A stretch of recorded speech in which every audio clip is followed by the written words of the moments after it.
네, 우리 뉴 프론티어 교회 성도 여러분 너무 반갑습니다. 제가 아무리 기억을 더듬어도 언제 제가 여기 왔었는지 연도는 전혀 생각이 나지 않는데 아마도 열린 말씀 집회였던 것 같고요. 제 기억에 벌써 수년 전에 주일에 여러분 만났던 기억이 있고요. 그리고 또 우리 수양회로 만났던 기억이 있는데 어쨌든 굉장히 오랜만에 우리 뉴 프론티어 공동체에 이렇게 함께 와서 예배 드리게 되었습니다. 제가 지난 3월부터 이제 올해 오는 8월 말까지 이제 교회에서 6개월 동안 연구 기간을 받아서 조금 이렇게 자유롭게 방황하고 있는데 마침 이번 주에 우리 유인현 목사님께서 또 휴가를 떠나게 되셔서 좀 빈 자리를 메꿔달라 이렇게 말씀하셨는데 기쁘게 왔고요. 또 이렇게 오늘 운전하고 오다 보니까 경찰이 옆에 길 베리케이드까지 다 쳐주고 어, 아주 편안하게 올 수 있도록 길을 활짝 열어주셔서 감사했고 또 뭐 축하한다고 퍼레이드까지 한다고 하니까 어쨌든 어, 오늘 하루가 좀 복잡할 것 같습니다. 여러분 오가는 길에도 평안하시기를 바랍니다. 제가 오늘 이 자리에 온 것은 이제 하나님 말씀을 증거하기 위해서 왔는데 처음 한 몇 분 동안 제가 지금 섬기고 있는 우리 소래 인터내셔널이라고 하는 그 선교회, 사실 이 선교회는 지금 북미주에 있는 8개의 교회가 하나의 작은 노회처럼 형성이 되어서 같이 선교 사역을 하는 이제 그런 사역인데요. 여러분이 속한 이 뉴 프론티어 공동체도 8개 이사교회 중에 한 교회로 섬기고 있어서 여러분의 지속적인 후원에 대해서 좀 일단 굉장히 감사를 드리고요. 저희 필라델피아에 있는 기쁨의 교회, 우리 주빌리 교회와 뉴 프론티어 교회 등등 이제 8교회가 굉장히 이렇게 한 마음으로 섬기는 그런 기쁨이 있다는 것 감사하게 생각합니다. 저희 게이트에서 주력하는 사역 중에 교육기관으로서 게이트라고 하는 기관이 있는데요. 몇 가지 좀 영상을 제가 좀 준비를 했는데 이건 이제 최근에 이제 어떤 모임을 위해서 배너를 하나 그냥 준비를 했는데 뭐 많은 내용이 담겨져 있지는 않지만 이 게이트라는 말의 의미는 GATE Global Alliance for Theological Education. 그래서 이 게이트라고 하는 학교는 일반 목회자를 양육하는 학교가 아니라 신학 교수들을 양육하는 아주 독특한 부름을 받은 학교입니다. 근데 특별히 이제 이 부분에 있어서 서구 교회는 교세에 비해서 너무나 많은 신학자들과 아주 훌륭한 신학적인 업적들이 이루어지고 있지만 사실은 이제 그 많은 분들이 선교지라고 부르고 있는 이런 young church 이런 새로 막 시작되는 이런 개신교회들이 막 일어나고 있는 지역에는 아직도 이런 신학 교육이 좀 부족한 상태에 있다는 것을 우리가 인정할 수밖에 없어요. 그래서 저희들 마음속에 리더들을 양육하는 것만큼 중요한 것은 없다. 리더가 세워져야 공동체가 바뀌고 또 사회가 바뀌고 국가가 바뀐다라고 생각하기 때문에 이제 이 일을 위해서 이 학교를 세웠고요. 이제 이 학교는 건물과 무슨 도서실과 뭐 이런 걸 갖고 있는 학교는 아닙니다. 물론 도서실은 우리가 온라인으로 도서실을 사용하고 있는 건 사실이지만 그러나 건물이 있는 것도 아니고 어떤 장황한 패컬티가 있는 것도 아니고 그러나 아주 에센셜 스태프와 또 교무를 처리할 수 있는 그런 학자들이 함께 모여 있고 또 우리 나름대로의 신학 공동체를 이루고 있는 것은 사실이지만 마치 저는 이런 예를 많이 듭니다.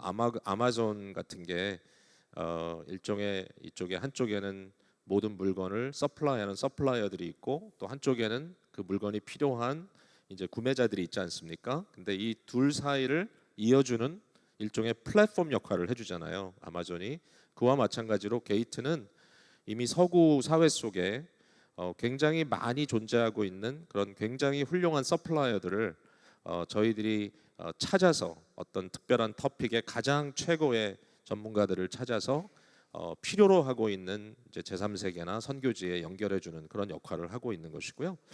이 일이 상당히 효과적으로 이루어지고 있다라고 말씀드리고 싶어요. 지금 현재는 두 개의 프로그램이 있는데 하나는 이제 KD 프로그램이라고요.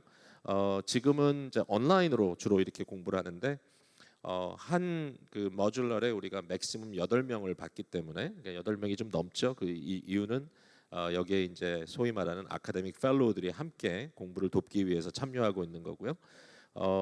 지금 오른쪽에 보이는 것은 이제 실제로 2020년 1월에 그러니까 팬데믹이 막 시작되기 이전에 중국에서 우리가 두 번째 트랙은 이제 중국 트랙인데 중국에서 학생들이 신학교 교수들이죠 오셔서 훈련받는 장면입니다. 이것은 지금 제주도인데 한 작은 호텔을 빌려가지고 저희가 이 프로그램을 운영했는데 이 코홀트는 이미 지금 8개 과목을 다 마치고 지금 프로젝트 단계로 들어가 있고요. 이미 교수로 섬기는 분들이 다수가 있다는 것도 말씀을 드리고 싶어요.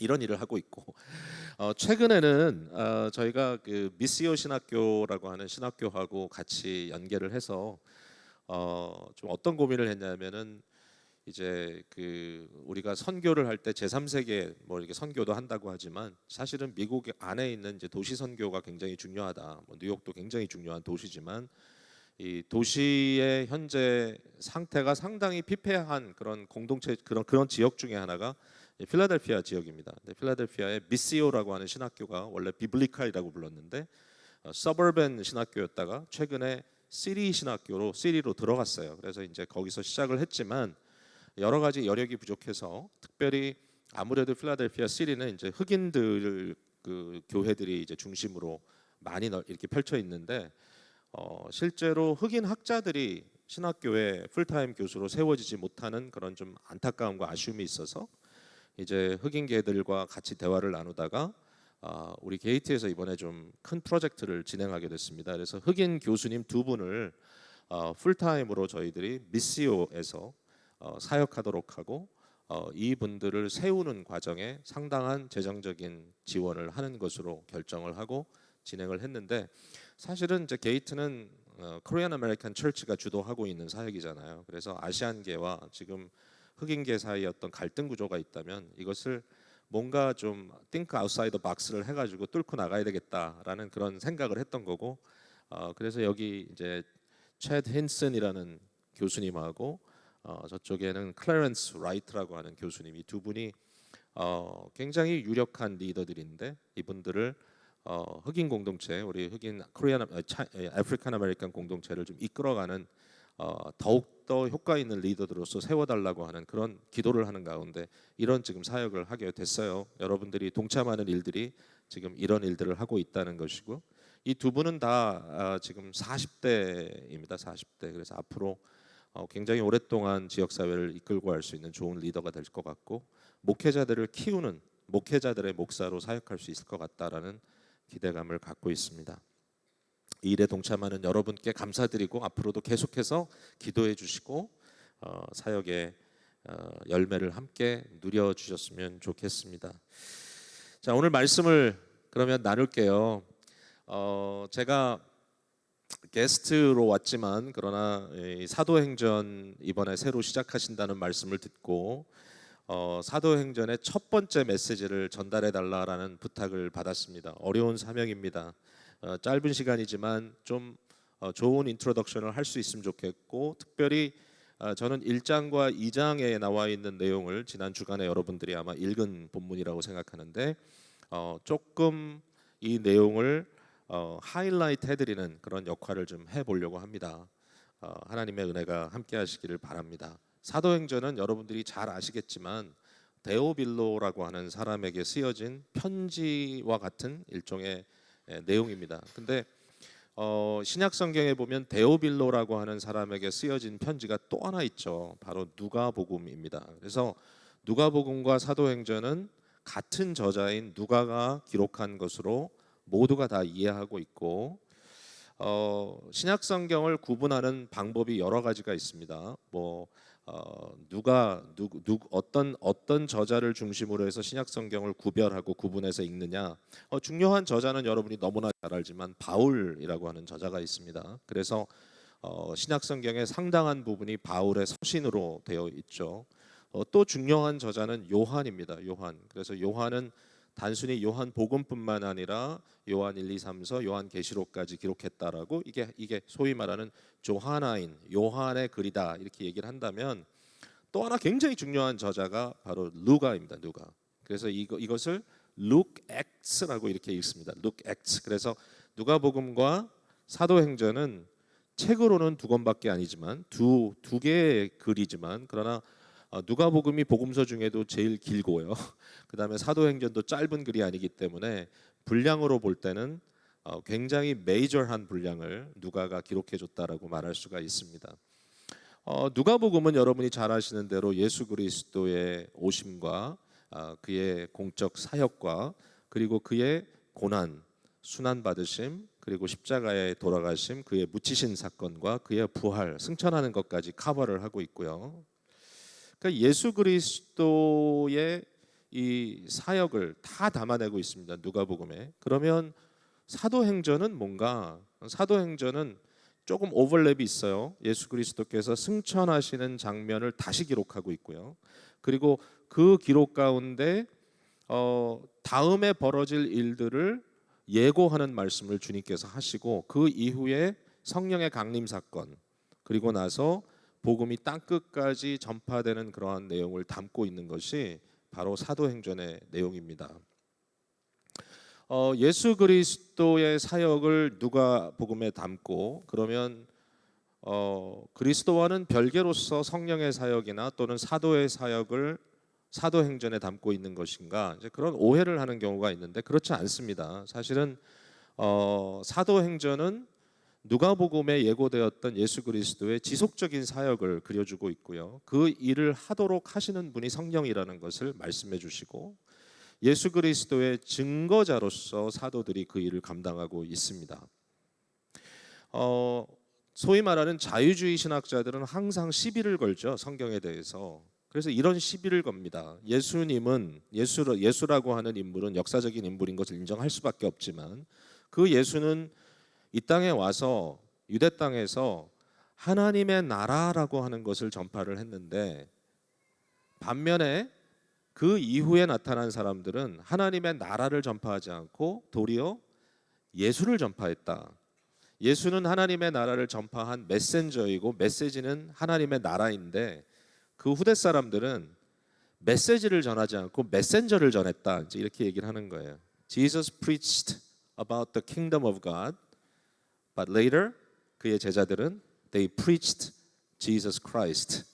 그러니까 그게 일종의 신앙의 그 corruption, 신앙이 올바른 방향으로 가지 않고 이것이 institutionalize 되고 하나의 종교화되는 그러한 과정으로 잘못된 것이다라고 이야기를 하는 경우들이 많았습니다. 근데 이건 엄청난 오해죠. 왜냐하면은 성경을 잘못 읽는 거죠. 예수 그리스도가 하나님의 나라를 선포한 건 맞습니다. 그러면 그리스도가 하나님의 나라를 선포만 하러 오셨나요? 아니요. 우리가 이제 성경 말씀을 통해서 충분히 이해하는 것은 바로 그리스도 예수가 하나님 나라의 기름 부음 받은 왕으로 오셨다라는 것이죠. 하나님의 나라의 개념 자체는 하나님의 다스림이고, 하나님의 다스림을 가장 구체적으로 현세 속에 보여주신 분이 그리스도 예수다. 제가 지금 메시지를 굉장히 앞서 지금 가고 있는데, 오늘 제가 여러분에게 그 사도행전 1장 2장에 나와 있는 내용을 크게 세 가지의 주제로 말씀을 드리려고 해요. 다 묶여 있어요. 하나는 하나님의 나라, 두 번째는 성령의 세례, 세 번째는 성령의 충만. 이 세 가지의 꼭지점을 가지고 말씀을 드릴 텐데요. 자, 하나님의 나라에 대해서 이미 우리가 이야기를 시작했다고 말할 수 있을 것 같아요. 자, 한번 좀 돌아가 봅시다. 사도행전 1장에 보면 3절에 한번 볼게요. 저는 개역 개정판이니까 여러분 이해하고 들으세요. 그가 고난 받으신 후에 또한 그들에게 확실한 많은 증거로 친히 살아계심을 나타내사 40일 동안 그들에게 보이시며 하나님의 나라의 일을 말씀하셨다 그랬습니다. 그러니까 예수님께서 말씀하신 것은 하나님 나라입니다. 하나님의 나라. 누가복음에 하나님의 나라에 대한 이야기가 엄청 많이 나오죠. 누가복음에 가장 많이 등장하는 그 용어가, 그 프레이즈가 The Kingdom of God, 바실레아 투테우, 하나님의 킹덤, 하나님의 나라라고 이렇게 말하고 있는데 역시 여기 이렇게 써 있어요. 사도행전은 누가복음의 연속이죠. 그러니까 다른 얘기를 하고 있는 게 아니라 승천하신 그리스도께서 부활하신 그리스도께서 승천하시기 이전에 역시 40일 동안 제자들과 함께 머물면서 하나님의 나라의 일을 말했다라는 것입니다.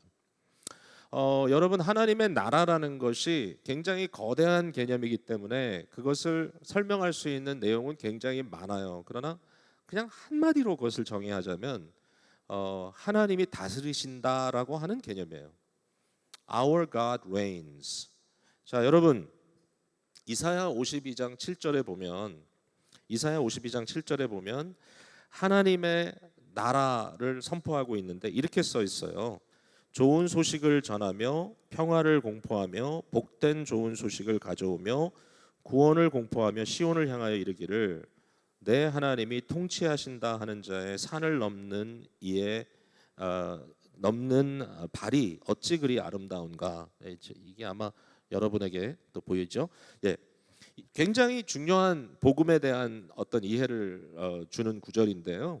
복음이 뭔가라고 우리가 질문을 하자면 복음도 역시 뭐 우리가 몇 마디로 설명하기가 쉽지 않잖아요. 근데 많은 분들에게 이 복음은 너무 핵심적인 것이죠. 우리 뉴 프론티어 교회의 가장 기본적인 비전 또는 주제가 있다면 복음이죠. 근데 이 복음이 뭐냐라고 질문했을 때 그 복음, 좋은 소식의 데피니션이 적어도 이사야 52장 7절의 말씀에 의하면 너희 하나님이 다스리신다. 바로 이 메시지입니다. Your God reigns. 근데 맞아요. 복음은 좋은 소식입니다. 이 좋은 소식은 뭐냐면은 하나님의 나라의 일들이 죄와 허물로 죽어가는 이 세상 가운데 역사한다라는 것이고요. 바로 Your God reigns. 하나님이 지금 너희들을 포기한 것이 아니고 하나님이 더 이상 다스리지 않는 그러한 땅에 우리가 사는 것도 아니고 우리의 삶 속에 하나님은 다스리시고 그 다스림을 완성시키는 가운데 그의 백성들을 부르셔서 구원하신다. 이 메시지죠. 그런데 바로 그 일을 누가 하시느냐? 그리스도 예수가 하신다는 것입니다. 그리스도 예수가. 자, 오늘 본문에 그런 얘기가 등장을 하죠. 제일 마지막에 이렇게 써 있습니다. 그런즉 이스라엘 온 집은 확실히 알지니 너희가 십자가에 못 박은 이 예수를 하나님이 주와 그리스도가 되게 하셨다. 주와 그리스도, the Lord and Christ. Lord란 말은 여러분이 너무나 잘 알죠. Christ, 이 Lord라는 말은 사실은 구약 성경과 연결하면 너무나 기가 막힌 그러한 답이 나올 수밖에 없습니다. 구약의 주는 바로 유일신 하나님이십니다. 예수 그리스도를 주라고 고백한다는 것은 바로 야훼 하나님, 여호와 하나님이라고 고백하는 거죠. 거기에다가 그리스도라는 것이 이 땅에 오신 바로 그분, 성육신하신 하나님, 인간이 되셔서 이 땅에 오신 바로 그 하나님 그리스도 예수에 주어진 가장 중요한 직분을 의미하는 겁니다. 그리스도라는 것은 기름 부음을 받은 자라는 뜻이고 기름 부음을 받은 자는 곧 왕으로 세움 받은 자라는 것이죠. 예수님을 우리가 이렇게 부르죠. Jesus Christ, 예수 그리스도. 예수가 뭐 이름이고 그리스도가 성이냐? 아니죠. 이 그리스도라는 말은 그의 직분입니다. 직분. Jesus 곧 Christ. 근데 예수가 그리스도라는 말은 신앙 고백입니다.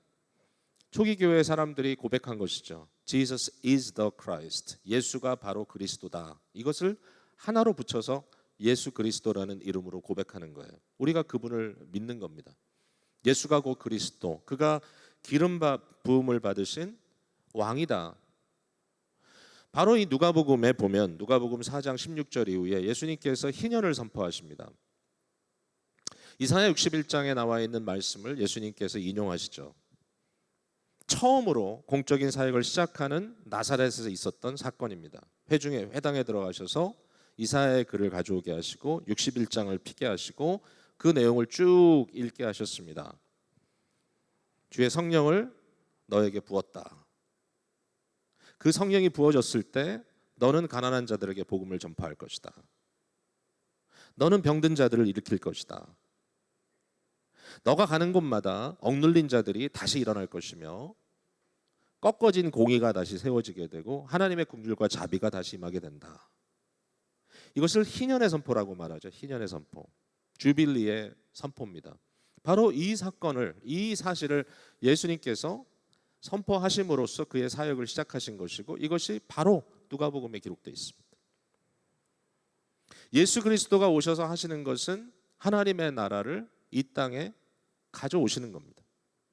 주님께서 우리에게 가르쳐 주신 기도는 뜻이 하늘에서 이루어진 것 같이 하나님의 다스리심이 온전히 하나님의 보좌, 하늘 성전에서 온전하게 이루어진 것처럼 바로 그 일이 이 땅에도 이루어지이다. 하나님의 나라가 이 땅에 임하기를 원합니다. 내가 그 일을 위해서 이 땅에 왔습니다. 그리스도께서 오셔서 희년을 선포하시고 그가 공적 사역을 통해서 사람들에게 하나님의 나라를 구체적으로 경험하게 하셨고, 결국은 가장 심각한 문제인 죽음의 문제까지도 해결하시기 위하여, 그러기 위해서는 죄의 문제를 해결해야 되겠죠. 그리스도께서 십자가를 지시고 죽음을 뚫고 가셔서 결국 의로우신 그를 죽음이 묶어둘 수 없었기 때문에 결국 죽음이 그리스도를 생명으로 다시 토해내는 이런 사건을 통하여 그리스도 예수 안에 있는 자들에게는 죄의 문제, 궁극적으로 죽음의 문제까지도 결국 우리를 잡아둘 수 없다라고 하는 이 영원한 진리를 우리에게 선포해 주시게 된 것이죠. 예수 그리스도를 따라가는 자들에게 주시는 하나님의 귀한 말씀은 이렇게 살라는 것입니다. 너는 하나님의 나라를 추구하며 살아라. 어떻게 살까요? 오 사람아, 내가 너에게 무엇이 바른 것인지, 무엇이 살아가는 방법인지를 이미 알려주지 않았느냐. 미가서 6장 8절 말씀이죠. 무엇을 하라 그랬죠? 인자를 사랑하라. 긍휼, 자비, 사랑을 귀하게 여기고 사랑을 실천하고 사랑하라. 그 다음에 또 뭐죠? 네, 공의를 행하라. 긍휼과 공의, mercy, justice. 그리고 하나님 앞에 겸손히 행하는 것. 이것이 바로 우리에게 주신 하나님 나라의 하나님 나라를 구현해내는 그리스도를 따라가는 자들의 삶의 모습이다라고 말씀해 주시고 있는 것입니다. 사도행전의 관심은 하나님 나라의 회복입니다. 이게 어떻게 회복될 것인가? 자, 제자들이 이걸 좀 알았기 때문에 제자들이 예수님께 이렇게 물어보죠. 1장 6절 말씀입니다. 그들이 모였을 때 예수께 여쭈어 이르되 주께서 이스라엘 나라를 회복하심이 이때니까 라고 이제 주님께서 이 제자들이 예수님께 물어보는 거예요.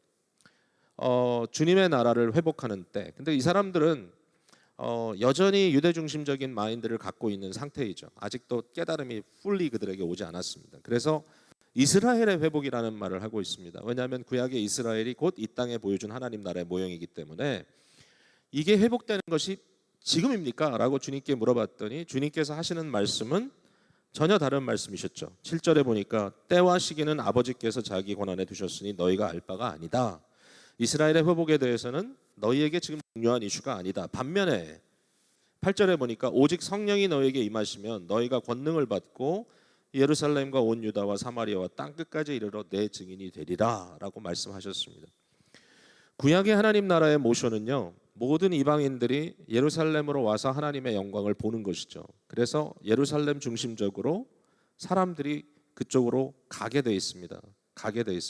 그래서 이것을 구심력이라고 말할 수 있겠죠. 안으로 들어가는 힘, centripetal force입니다. 안쪽으로 들어가는 힘. 그러나 사도행전에서 그리스도 예수께서 말려주시는 이 힘의 역사는 뭐냐면 centrifugal 힘입니다. 원심력입니다. 안에서부터 바깥으로 퍼져나가는 것. 그래서 주님께서 1장 8절에 말씀하신 대로 너희가 성령의 권능을 받으면 이 일이 이루어질 텐데 예루살렘에 일단 머물지 않느냐. 여기에서부터 시작이 될 것이다. 온 유다와 그 다음에 사마리아와 땅끝까지. 땅끝은 결국 로마, 땅끝의 중심부인 로마까지 가는 것이죠. 로마 제국의 중심부인. 바로 사도행전을 보면 요 네 가지 스텝으로 정리가 될 수 있어요. 예루살렘 전도, 유대 전도, 사마리아 전도, 땅끝 전도. 그래서 쭉 펼쳐져 나가면서 하나님의 나라의 복음, 예수 그리스도의 그리스도 되심이 땅끝까지 전파되어 나가며 무지한 사람들에게 복음의 능력이 나타나는 것들을 발견하게 된다는 것입니다. 자, 두 번째로 성령의 세례입니다. 그런데 하나님의 나라의 복음, 즉 그리스도 예수가 하나님 나라의 이 세움받은 왕으로 이 땅에 오셨고 그의 나라가 확장된다라고 하는 이 복음이 땅끝까지 전파되는 동력이 무엇이냐라고 했을 때 이것을 성령의 역사라고 말씀하시는 겁니다. 성령의 역사다. 이 동력, 에너지라는 말로 우리가 표현할 수 있는데 헬라어로 에너게이라고 하는 말은 활동이죠. 활동, 무브먼트. 성령은 하나님 나라의 활동이다. 하나님 나라의 그 파워인 것이죠. 하나님의 나라의 다이나믹한 파워. 하나님 나라가 다이나믹하게 움직이는 그 중심에 무엇이 있느냐? 성령의 역사가 있다라고 말씀해 주시는 겁니다. 자, 이게 다른 게 아니죠. 다시 말씀드립니다. 하나님의 나라, 그 나라의 왕 되신 그리스도, 예수 그리스도가 오셨고 그가 십자가에 달려 돌아가셨고 죄와 사망의 권세를 깨뜨리시고 부활하셔서 우리의 주와 그리스도가 되셨다라고 하는 이 메시지를 전하는 이 메커니즘이 뭐냐? 바로 성령의 역사다. 다른 걸 하려고 오신 것이 아니라 그리스도는 제쳐놓고 이제는 성령의 시대다. 이게 굉장히 모순적인 것이죠. 성령은 말 그대로 예수 그리스도의 하나님 나라 왕 되신 시대를 열어가는 그러한 역동적인 일을 하고 계시는 분이다라고 말할 수 있는 것입니다. 자, 좀 전에 우리가 언급한 얘기죠. 오직 성령이 1장 8절입니다. 오직 성령이 너희에게 임하시면. 자, 성령입니다. 근데 여기 첫 번째 중요한 것은 오직. 그러니까 성령이 없이는 아무것도 안 된다라는 말이죠. 예수 그리스도의 다스림의 복음, 희년의 선포, 미가서 6장 8절의 삶으로 삶들이 변화되고 회개와 변화가 일어나고 결국 헌신이 일어나고 그들을 통하여 그들뿐만 아니라 그들의 가족과 그들의 지역사회와 나라가 변하는 일이 어떻게 이루어지느냐? 오직 유일하게 성령의 에너지를 통해서만 이루어진다라는 말이고요. 자, 그 다음에 여기 보니까 성령이 너희에게 임하시면 그랬습니다. 너희라는 표현은 뭐죠? 우리 한 사람뿐인가요? 아니요. 사실 여기에 그리스도는 신약교회를 시작하는 이 신학교회 공동체를 말하고 있습니다. 우리가 1장 12절 이후에 쭉 보면 어떤 사람들이 오순절 다락방에 모여 있는지를 여기서 말하고 있는데 여러 사도들이 거기 모여 있고요. 그리고 14절에 보니까 여자들과 이렇게 그냥 한마디로 여자들과 이렇게 표현했습니다. 굉장히 중요합니다. 여자들이 함께 있었다는 게. 예수의 어머니 마리아와 예수의 아우들과 더불어 함께하여 같이 한 마음이 되어서 오로지 기도에 힘쓰며 성령의 강림하심을 기다리고 있습니다. 그 숫자가 120명쯤 되었다라고 기록하고 있는 겁니다. 이 많은 사람들, 다양한 사람들이 한 자리에서 성령의 강림을 기다리고 있습니다. 근데 그 성령이 임하시면 어떤 일이 벌어질까요? 권능을 받는다 그랬습니다. 권능. 이 권능이라는 것을 생각해 볼 때 많은 오해도 있을 수 있겠지만 그러나 중요한 것은 맞습니다. 이것은 어떠한 파워입니다. 물론 거기에는 권위도 담겨 있습니다. 어토리티도 있는 파워입니다. 근데 이 성령의 역사, 하나님 나라의 파워가 역사한다라고 하는 이 말을 그럼 우리가 어떻게 이해하면 좋겠는가? 많은 분들이 이것을 개인의 구원의 어떤 하나의 연장으로 자꾸 이해를 하려고 합니다. 내가 성령의 능력을 받아야 돼. 무엇 하겠다고요? 그러면 기사도 일으키고 이적도 일으키고 내가 위대한 일을 할 수 있을 거야. 내가 하고자 하는 일을 이룰 수 있을 거야. 내가 원하는 그 일을 할 수 있는 방법이 뭘까? 성령을 받아야 돼. 성령의 능력을 받아야 돼. 이렇게 이제 생각을 하는 경우들이 있는데 사실은 이것은 개인의 구원 또는 개인의 구원의 서정의 문제를 다루려고 하는 것이 아니고요. 이것은 사명과 관계된 것입니다. 사역과 관계된 것입니다. 무엇보다도 구약의 개념으로 이야기하자면 선지자를 세우는 모습입니다. 하나님께서 선지자를 부르실 때, 하나님의 증거자로 부르실 때, 메신저를 부르실 때 그들에게 어떤 일을 하십니까? 기름을 부으십니다. 성령을 부으십니다. 성령이 그들에게 역사하고 그들은 성령의 사람이 됩니다. 그게 선지자의 데피니션입니다. 선지자는 누구냐? 하나님의 영이 임하신 자들. 하나님의 영이 그들에게 하나님의 말씀을 넣어줌으로써 말하게 하는 자들. 그러니까 성령의 역사와 선지자의 사역은 밀접한 관계가 있단 말이죠. 하나님의 나라의 역사를 선포하는 그 일. 여기에 사도행전 1장에 나타나는 성령의 권능이 임하여서 예루살렘과 온 유다와 사마리아 땅끝까지 증인이 되는 그 일을 맡게 되는 이 초기 공동체, 적어도 이 컨텍스트 안에서 그렇죠. 이 120이라고 하는 이 교회, 이 공동체, 이 사람들이 한 사람이 아니라 동일하게 모든 사람들이 120명 다 같이 어떤 일이 벌어진 거죠? 그들에게 바로 선지자적 사명이 부어진 것입니다. 증인이 되는 겁니다. 선지자적 사명이 부어짐으로써 그들이 이제는 한 사람이 아니라 선지 공동체, 증인 공동체. 저는 이렇게 표현하고 싶어요.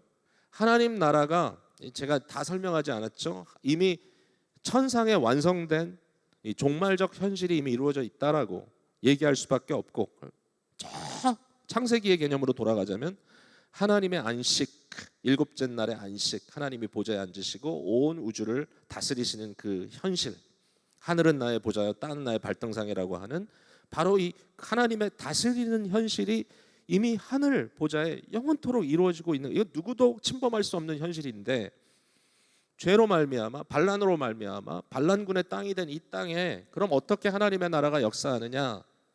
그리스도께서 오셔서 어둠의 세력을 물리치시고 여기에 깃발을 꽂으셨지만 여전히 우리는 이미 오신 그리스도의 복음, 그러나 아직도 완성되지 않은 하나님의 나라의 현실을 살고 있잖아요.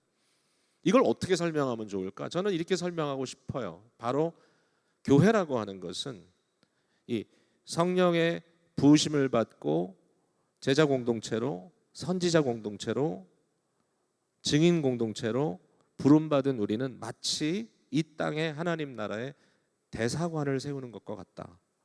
Ambassador, Embassy, 이런 개념이죠. 하나님의 대사, 하나님의 나라를 증거하는 대사. 여러분 어느 나라에 가든지 대사관들이 있잖아요. 그러면 그래도 미국에 있는 한국 대사관 관저는 한국입니다. 여러분 심지어는 북한 평양에도 외국 대사관들이 있습니다. 예? 예를 들면 영국의 대사관이 평양에 있다고 합시다. 그러면 평양, 어둠의 땅, 북한이라고 하는 굉장히 어두운 현실이지만 그 대사관 관저에 들어가면 그것은 북한이 아니라 영국입니다. 여러분 교회라고 하는 것은 그런 의미를 갖고 있어요. 모든 것이 다 이루어진 것은 아닙니다. 그러나 우리가 교회 공동체, 이건 건물이 아닙니다. 절대로. 바로 여러분입니다. 회중입니다. 사람입니다. 그리스도의 대사로 부름받은 대사들, 여러분이 모여있는 공동체 안에서 우리가 살아가는 방식은 뭐죠? 우리는 하나님 나라 방식을 갖고 살아가는 겁니다. 그래서 여기가 하나님 나라의 대사관이 되는 겁니다. 이 땅에서 어둠의 세력을 피하여 도주하는 경우들이 있을 겁니다. 물론 또 우리가 나름대로 변화시키는 에이전트로 살아야 되는 부름이 있지만, 그러나 적어도 대사관 안에 들어왔을 때 저들은 보호받을 수 있는 겁니다. 그 가치관으로. 바로 그런 일들이 벌어지는 그 일, 바로 그 일이죠. 구약에는 선지자들이 세워지는데요, 신약에는 선지자들을 세우는 이 일이 보편화됩니다. 여러분 제가 시간 때문에 다 말씀드릴 수가 없겠지만 하여튼 최선을 다해 보겠습니다. 2장으로 넘어가면, 자 오늘 읽은 본문의 그 앞부분인데요, 사실은 이제 우리가 읽은 부분은 오순절 사건이 벌어지고 있는 그 현실 속에 베드로가 설교한 내용을 담고 있는데, 베드로 설교에는 구약을 3번 인용을 하죠. 첫 번째 인용은 요엘서를 통해서 성령 강림에 대한 예언을 인용하고, 두 번째 오늘 읽은 본문은 뭐냐면 바로 시편을 인용하면서 예수 그리스도의 부활을 인용하고, 또 한 번 시편을, 또 다른 시편을 인용하면서 예수 그리스도의 승천과 그의 보좌에 앉으신 사건을 이제 예언해주고 있던 내용을 말하면서 성취되었다라고 표현을 하고 있는데, 선지자 요엘의 말씀을 한번 보겠습니다. 17절에 하나님이 말씀하시기를 말세에 내가 내용을 모든 육체에 부어주겠다. 말세, 즉 하나님의 영적 추수가 이루어지는 그때에 내가 모든 육체에 부어준다. 이 말은 every single one이 아니라 하나님께서 이 일을 위하여 부르시는 모든 자들에게, 이것이 선지자의 역할이 한두 명에게만 국한되어 있는 것이 아니라 이제는 예수 그리스도의 제자로 부름받은 모든 사람들에게 보편적으로 주어진다라는 것이죠. 이게 너무 중요한 개념이죠. 여러분, 종교개혁이 일어날 때 나타났던 굉장히 중요한 개념 중에 하나가 모든 사람들이 제사장이다. 그리스도 예수 안에 있는 모든 사람들이. 그러니까 더 이상 뭐 소위 말하는 성직자 이런 어떤 특정한 인물들이 하나님과 사람들 사이의 중보자로서 어떤 대신 기도를 해줘야 되고 계신 성경을 읽어줘야 되고 그런 것이 아니라 이제는 모든 사람들이 자기 있는 자리에서 제사장으로 그리스도 예수 유일한 중보자를 통하여 하나님께 나아갈 수 있다라고 외친 거잖아요. 근데 그때 빠진 구호가 있다면 만인 선지자설입니다. 만인 선지자설. 성령이 오셨다는 것은, 공동체 안에 오셨다는 것은, 공동체는 여기 그냥 중간에 허공에 오셨다는 말이 아니라 여러분 한 사람 한 사람 위에 임하시고 또 이것을 하나로 공동체로 묶으셨다는 얘기입니다. 한 성령이시니까 우리 가운데 역사하시는 성령님께서 뭐를 하시냐? 여러분 한 사람 한 사람을 다 선지자로 대사로 세우셨다는 것이죠. 어떻게 그 일이 벌어졌을까? 여기 보니까 이렇게 써 있어요. 모든 육체에 부어주리니 너희의 자녀들은 예언할 것이요 너희의 젊은이들은 환상을 보고 너희 늙은이들은 꿈을 꾸리라. 그때 내가 내 영을 내 남종과 여종들에게 부어주리니 그들이 예언할 것이다. 예언한다는 것이죠. 예언이라는 것은 하나님 나라의 일을 선포한다는 얘기죠. 이 일을 누가 한다고요? 여기 보니까 늙은이들, 젊은이들 이렇게 구분이 되어 있고요. 그 다음에 남종과 여종 이렇게 구분이 되어 있고요. 또 임플리케이션이죠. 여기 종이라는 말이 나왔다면 자유자들도 포함이 되는 것이죠. 종과 자유자들. 그래서 뭐죠? 제네레이션의 차이가 없이, 젠더의 차이가 없이, 또 뭐죠? 소시오 이코노믹의 차이가 없이 나이가 드신 분들이나 젊은 사람이나 남자나 여자냐 종이나 자유자나 모두에게 모든 육체에 내 영을 부어주겠다. 그러니까 이 자리에 계신 모든 여러분들이 성령의 세례 사건에 참여한 사람들이 됐다라는 것이죠.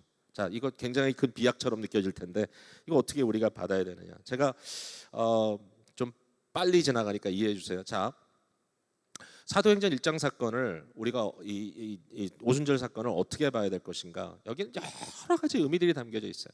예를 들면 이 소통의 이 역사가 일어납니다. 여기 방언했다라는 말이 굉장히 신기하게 들리고 이게 무슨 얘기인가? 맞아요, 신기하죠. 어떻게 이런 이적이 일어날 수 있을까? 근데 일어났어요. 근데 그 방언의 역사가 뭐냐 하면 여기 보니까 그 자리에 모였던 수많은 사람들이 자기가 태어난 곳의 언어로 하나님 나라의 기이한 일, 즉 예수 그리스도의 부활과 승천과 성령의 부으심에 대한 사건을 듣게 되는 것이죠. 자기 언어로 들리는 거예요. 그럼 어떻게 다른 언어로 들릴 수 있느냐 하면은 2장 4절에 보니까 그들이 다 성령의 충만함을 받고 성령이 말하게 하심을 따라 다른 언어로 말했다는 거예요. 이건 많은 분들이 이 부분에 대해서 사실은 개념이 잡히기가 어렵다고 그래요. 사실 어려워요. 이게 무슨 얘기일까? 똑같은 말로 했는데 들은 사람들이 자기 말로 들은 것인가? 아니면은 실제로 120명이라고 하는 초기 교회 이 제자들이 있잖아요. 이 사람들이 성령의 강림, 성령의 세례 사건을 통해서 성령의 역사하심을 통하여 그들이 다 다른 언어를 얘기한 것인가? 중요한 포인트는 오늘날 이야기하는 ecstatic utterance, 어떤 신비경 속에서 어떤 자기의 어떤 의지가 아니라 뭔가 이렇게 아무도 이해할 수 없는 그런 언어를 이렇게 이야기하는 그것은 이제 방언을 받았다 이렇게 얘기를 하는데 그거와는 전혀 다른 현상이죠. 그러니까 그냥 아무도 모르는 그냥 막 소리를 내는 것이 아니라 그냥 엑스테릭한 사운드를 내는 것이 아니라 이것은 그 당시의 사람들이 자기의 난곳 언어로 이해할 수 있는 언어가 말되었고 그 언어로 이해되었다는 것이죠. 이것은 창세기에 나오는 바벨탑 사건의 리버설이죠. 언어를 흩으시고 그 흩으심이 죄를 억제하기 위한 하나님의 어떤 섭리였죠. 여기는 어떻게 합니까? 그 언어를 다시 모으시죠. 어떻게 보면 이것은 어떤 초자연적인 새로운 언어를 주신 것이 아니라 많은 사람들이 얘기하는 것처럼 천사의 말을 준 것이 아니라 어떤 것이죠? interlanguage, 언어가 다르더라도 서로 소통할 수 있도록 바벨탑의 사건을 다시 번복해 주신 다양성이 여전히 존재하지만 거기에 어마어마한 성령의 일치성을 주시는 역사가 등장을 하는 겁니다. 그래서 이러한 것들을 통하여 바로 신약의 교회가 성령의 세례를 받는 겁니다. 세례라는 말 자체는 이니시에이션의 의미가 강합니다. 요한은 물로 세례를 주거니와 그리스도는 어떤 분이냐? 그는 성령으로 세례를 주리라. 이게 사도행전 1장에도 언급이 되어 있지만 특별히 누가복음 3장에 가면은 이 말을 세례 요한이 직접 언급을 하죠. 나는 그의 신들매를 감당할 수, 그의 샌들을 풀고 메고 하는 일조차도 나는 감당할 수 없는 자다. 왜? 내가 하는 일은 물로 세례를 주는 거지만 그는 불과 성령으로 너에게 세례를 주겠다. 이 세례라는 말을 쓴 것이 좀 혼란스럽긴 합니다. 왜 똑같은 세례라는 말을 썼을까? 그 이유는 일종의 이니시에이션입니다. 세례는 방향의 전환이고 새로운 출발입니다. 사실은 그리스도 예수 안의 세례는 죽음과 부활입니다. 새로운 출발입니다. 옛것이 끝나고 새로운 것이 시작되는 것이죠. 예수 그리스도는 성령으로 세례를 주겠다. 스케일이 다르죠. 여러분, 오늘날 왜 우리는 그리스도의 이름으로 물 세례를 줍니까? 여전히. 왜냐하면 이것은 내적으로 일어나는 성령의 역사를 외형적으로, 상징적으로, 성례적으로 표현하는 방식입니다. 주님께서 명령하셨고 사도행전 2장 바로 이 3,000명이 회개하는 그 장면에도 그들에게 물 세례를 베풀잖아요. 그리스도의 이름으로. 그러나 성령을 선물로 받으리라. 이것이 딴 것이 아니라 같은 것을 내부적으로 외형적으로 설명해내는 작업이라고 말할 수 있습니다. 자, 이제 마지막 이야기를 하고 말씀 맺을게요. 성령의 충만입니다. 사도행전을 쭉 보면요, 성령 세례로 인하여 이니시에이트된 이 초기 교회의 모습을 보면 거기에는 공동체건 사도들이건 또 사도들의 사역을 통하여 복음을 영접하는 자들이건 동일한 현상이 일어납니다. 그 현상을 뭐라고 부르고 있냐면 성령의 충만이라고 부르고 있습니다. 성령으로 채워지는 것. 오늘 본문에 이 말씀이 우리 눈에 들어옵니다. 33절입니다. 하나님이 오른손으로 예수를 높이심에 그가 약속하신 성령을 아버지께 받아서 너희가 보고 들은 이것을 부어주셨다. 성령을 부어주셨다. 그러므로 성령의 충만함, 성령의 채워짐을 우리가 받는다라고 얘기했을 때 혹시라도 우리가 오해는 하지 않았으면 좋겠어요. 성령은 물건도 아니고 어떤 thing이 아니죠. thing. 성령은 인격자이십니다. person입니다. 그러니까 성령의 충만을 받는다는 말씀은 에베소 5장 15절에 나오는 말씀처럼 성령으로 채워짐을 받는다. 인격적인 성령의 그 완전한 영향 속으로 우리가 들어간다라는 의미겠죠. 그건 명령입니다. 이게 기가 막힙니다. 여러분, 우리가 성령 세례를 받았습니까? 안 받았습니까? 라고 질문합니다. 여러분 성령 받았습니까? 오순절파에서는 이것을 개인의 체험으로 자꾸 이해를 하려고 하고 뭘 하죠? 그 체험의 증거로 방언이 터져야 된다라고 얘기하지만 말씀드린 대로 이 방언에 대한 문제는 그렇게 단순하지가 않습니다. 소위 말하는 ecstatic utterance, 황홀경 가운데 자기가 스스로 volunteer, 자의적으로 하지 않는 그러한 involuntary, 어떤 강권적으로 임하는 어떤 소리가 나는, 소리를 만드는 이러한 것은 하나의 그것이 방언의 현상이라고 우리가 말할 수 있다면 한 가지 우리가 고려해야 될 문제는 뭐냐면 이것은 기독교에만 있는 현상이 아닙니다. 힌두교에도 있습니다. 이슬람교에도 있습니다. 이 현상 자체를 가지고 어떤 성령의 오심과 오시지 않음을 가르려고 하면 큰 실수를 범합니다.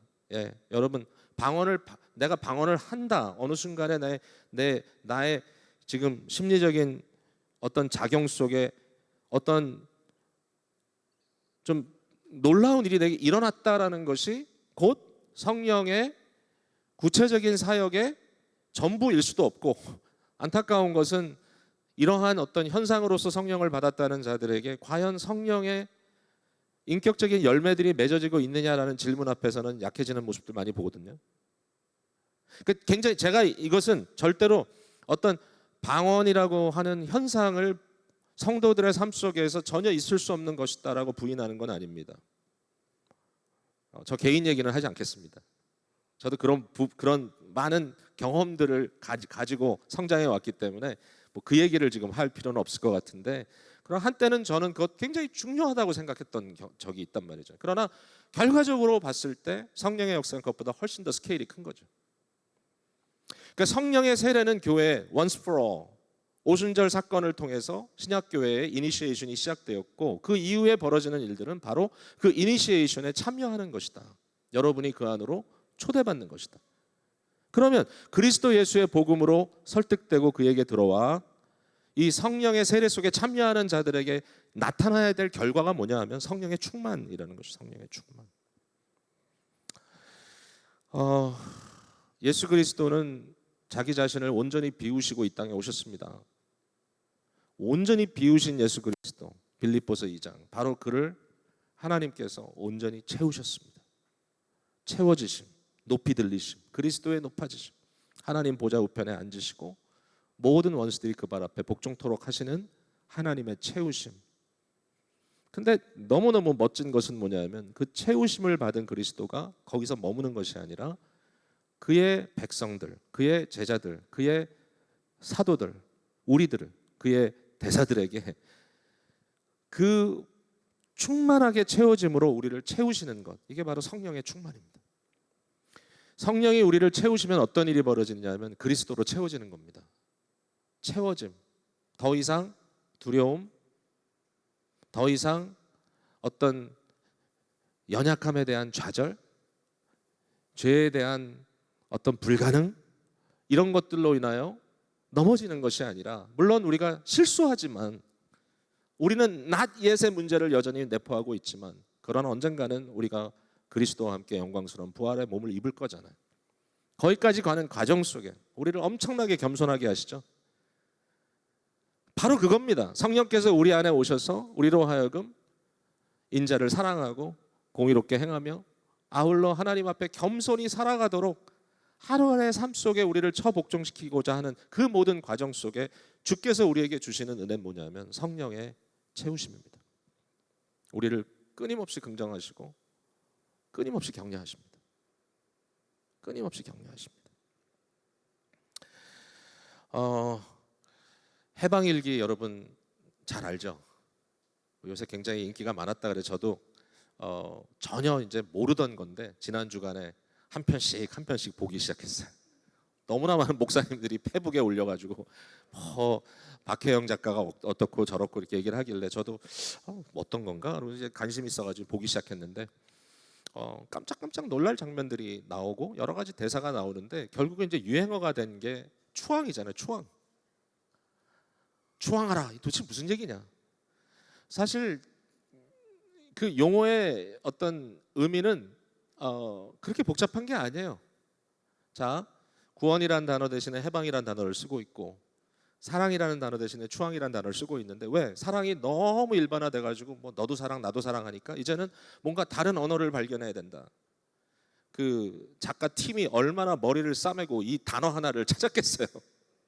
그래서 추앙이라는 단어를 찾았는데 그 단어가 무슨 의미냐? 뭐 심지어는 이렇게 표현합니다. 응원하는 거야. 무조건 그 사람을 긍정해주고 그 사람을 격려해주는 거야. 언제까지? 그 사람이 채워질 때까지. 여러분, 뭐 그걸 가지고 이걸 설명한다는 게 좀 너무 약합니다, 사실은. 그러나 혹시라도 조금이나마 이해가 된다면, 그리스도께서 우리에게 성령을 부어주신다는 뜻은 우리를 그 자신으로 채우신다는 겁니다. 더 이상 죄와 허물로 인하여 어둠 속에 방황하는 자들로 그냥 버려진 자들이 아니고, 더 이상 두려움 때문에 아무것도 하지 못하는 자들이 아니고, 내가 해야 함에도 불구하고 내가 굶주려 있고 내가 비어 있기 때문에, 내가 욕구로 가득 차 있기 때문에 어느 누구도 용납하지 못하고 사랑을 베풀 수 있는 관용을 갖지 못하고 계속 마음속에 질투와 시기와 온갖 고독과 이러한 비어있는 감정들로 끊임없이 헤매고 있는 우리가 아니라, 이제는 내가 너희를 보낸다. 오직 성령이 너희에게 임하시면 너희가 채움을 받고 나의 증인이 되라. 이 땅에서 공의를 행하고 인자를 사랑하고 겸손히 하나님과 함께 행하는 하나님 나라의 시민이 되라, 하나님 나라의 대사가 되라, 이것을 우리에게 말씀해 주시니까 오늘 우리가 어떻게 해야 되겠까요? 말씀을 믿어야죠. 하나님의 말씀이니까 여러분 믿으시기 바랍니다. 그리고 행하세요. 말하세요. 쑥스러워하지 마세요. 옆에 있는 사람, 아내, 남편, 성령의 이름으로, 성령의 마음으로, 그리스도의 이름으로 축복하세요. 사랑하세요. 채워주세요.